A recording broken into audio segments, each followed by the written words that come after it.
Welcome to the Healthcare Tech Talk podcast, where we explore the exciting world of healthcare technology. Join us as we discuss the latest advancements and innovations that are transforming patient care and shaping the future of healthcare.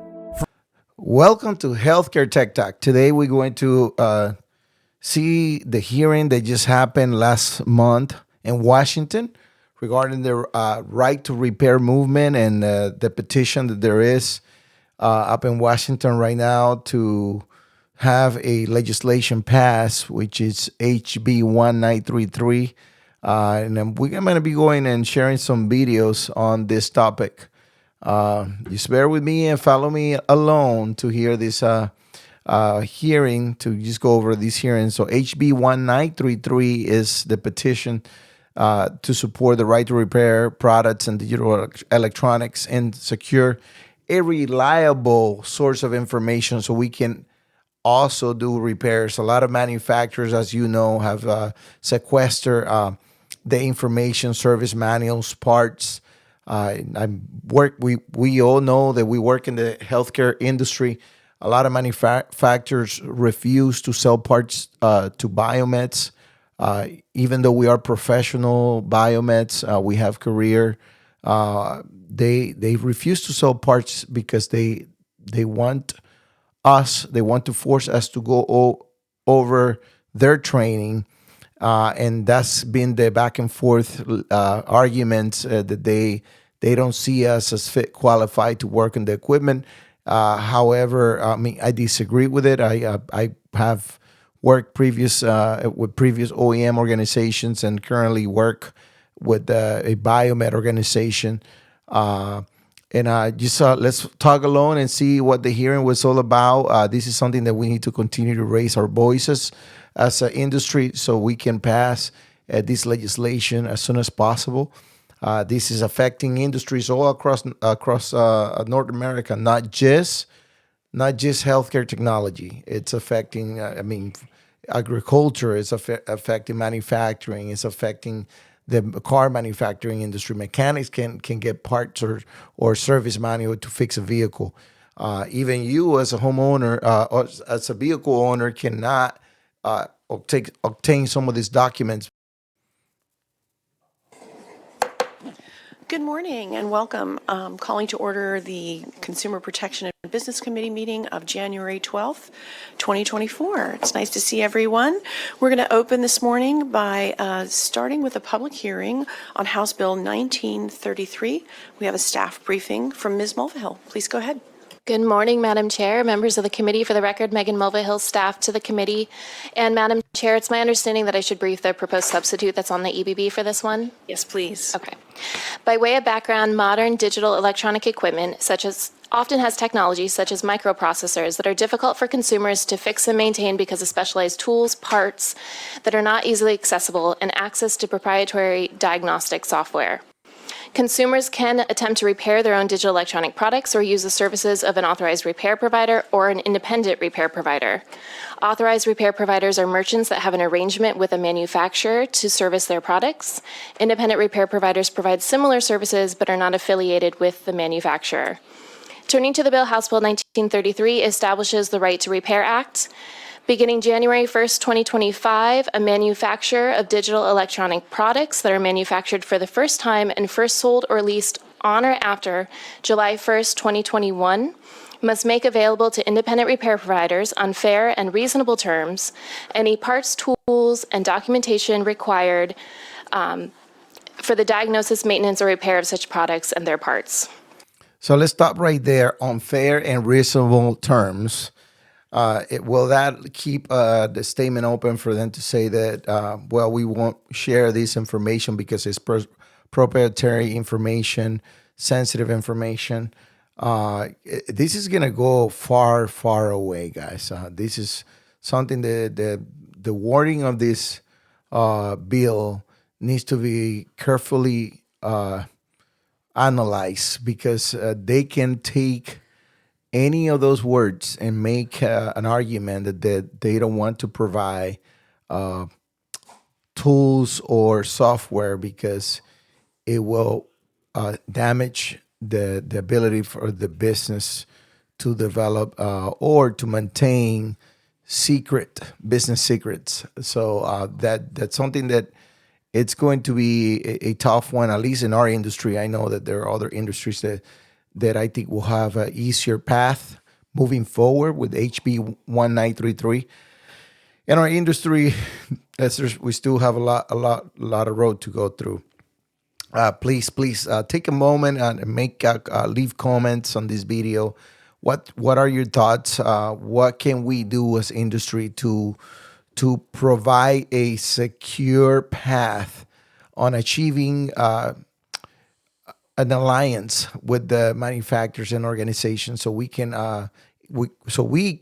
as an independent providers, HTM providers, biomeds, can maintain effectively our medical equipment that was purchased by our hospitals. I mean, this is equipment that we purchase, whether it's monitors, C-arms, diagnostic imaging equipment, analyzers. This is equipment that was purchased by our hospitals, and we cannot provide the service due to software. A lot of equipment nowadays, even to get into service mode, you need to be able to have a USB connected to a software that unless you are trained or you bring OEM, you're not able to obtain these softwares. There's a couple of exceptions up there, but for the most part, that's the case in our industry. Again, I'm just going to refer my comments to my industry and where we are today. Let's carry on. The parts, tools, and documentation may be made available either directly from the manufacturer, an authorized repair provider, or an authorized third-party provider. Digital electronic products are defined as any product or electronic that depends in whole or in part on digital electronics, such as a microprocessor or microcontroller, embedded in or attached to the product in order to function. For products that require deactivating a lock for purposes of repair, the manufacturer must make available, with the express permission of the owner, any special parts, tools, and documentation needed to access and reset the locker function when disabled during diagnosis, maintenance, or repair. Manufacturers and authorized repair So this is good to us. Again, if this if this become effective within our industry, third-party ISOs will be able to provide service to medical equipment, because as long as the owner of the medical equipment authorize that third party to do service on their devices, they are mandated based on HB 1933 if takes effect. If this bill takes effect, it will mandate OEMs to provide documentation and to provide software keys, what have you, to maintain or repair that device. providers are not liable for damage or injury to a product caused by an independent repair provider or owner, and manufacturers do not warrant services provided by independent repair providers. Violations of the Right to Repair Act are deemed per se violations of the Consumer Protection Act, and violations are only enforceable by the Attorney General.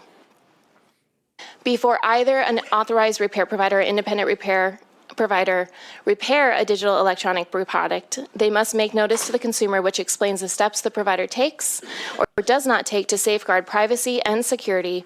I'm struggling with words this morning. Steps the consumer should take to safeguard product data, a statement about the customer's right to privacy under various state laws, and for independent repair providers, information on whether the provider uses parts that are used or supplied by an entity other than the original manufacturer. The Act does provide for a variety of exceptions.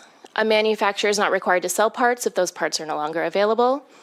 A manufacturer is not required to divulge trade secrets or license intellectual property. The Act is not. There it is, where we're going to struggle. Manufacturer is not required to provide trade secrets. And again, that's the area where they're going to refer to say, we won't be able to give you access to our software because you either had to buy the software, get trained by us, unless you get trained or purchase, which is the situation that we're in today, you won't be able to have access to these softwares because they're going to refer them as trade secrets. Intended to alter an agreement between a manufacturer and an authorized repair provider. A manufacturer or an authorized repair provider are not required to provide an independent repair provider access to information other than documentation that's provided pursuant to their agreement. A manufacturer does not need to make parts, tools, and documentation available for the purpose of making modifications. And a manufacturer does not need to make tools and documentation used for repairs completed by machines that operate on several digital electronic products simultaneously available if sufficient alternatives are provided. Lastly, the following digital electronic products or manufacturers are exempt from the bill: public safety communications equipment, medical devices or products used in a medical setting except for power wheelchairs, vehicle manufacturers, motor vehicle equipment, motor vehicle dealers, And there it is, guys. It took less than 5 minutes to hear the truth. Medical or devices are exempt from the bill. Again, this bill, if passed, will be going in the right direction, but we are far, far away from seeing a change within healthcare technology management as far as us biomeds professionals having the ability to perform repairs and medical equipment.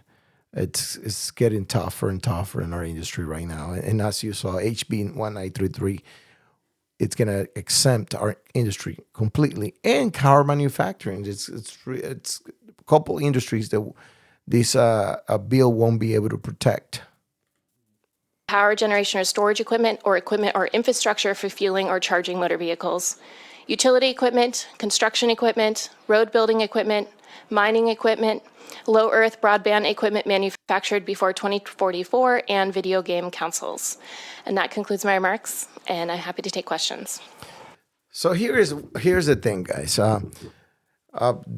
Everyone is protecting their business right now. I mean, it's always been the practice. OEM is protecting their interest, and what I can say is, what are we going to do with our current situation with staff shortage in our industry? In the next 5 to 10 years, a huge percentage of our finest professional biomeds have served our community well for years.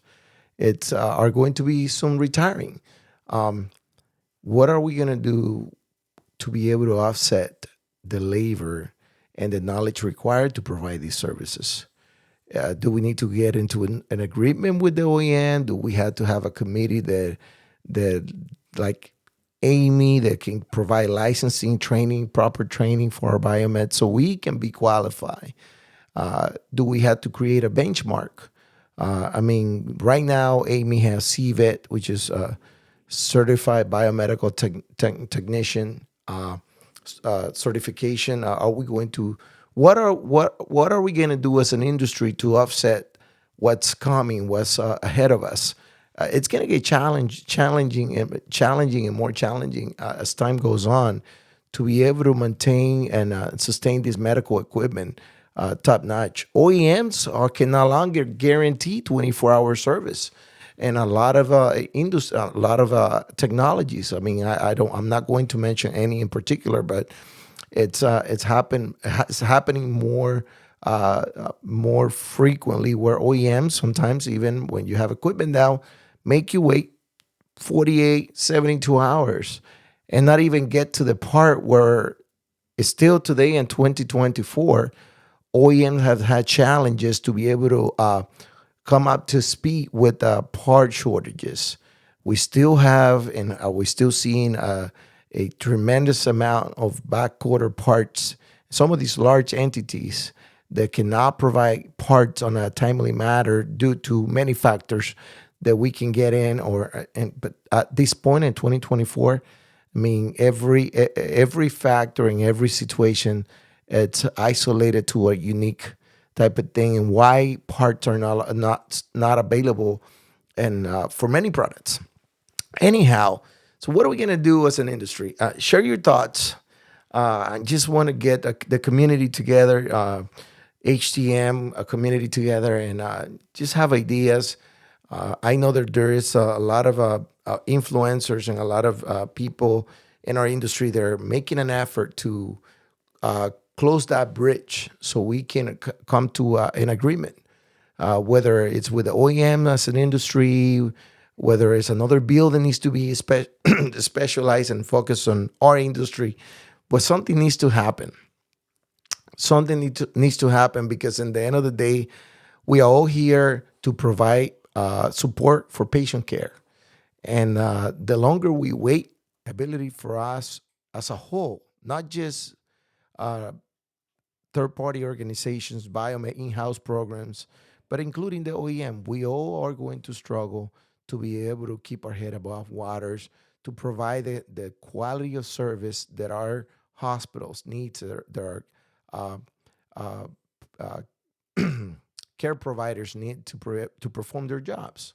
So again, HB 1933 is not going to solve our current situation with OEMs and healthcare technology management.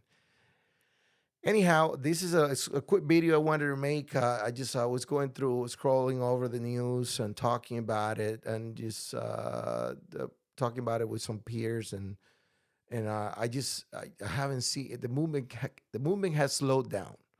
We need to bring it up. We need to keep this in the forefront of our social media platform, LinkedIn. We have to continue to talk about right to repair. Okay. Thank you for tuning in to the Healthcare Tech Talk podcast. We hope you enjoyed our conversation on the incredible ways technology is revolutionizing healthcare. Don't forget to subscribe to our podcast and stay connected with us for more episodes packed with fascinating insights. Remember, the future of healthcare is right at your fingertips. Stay healthy and tech savvy.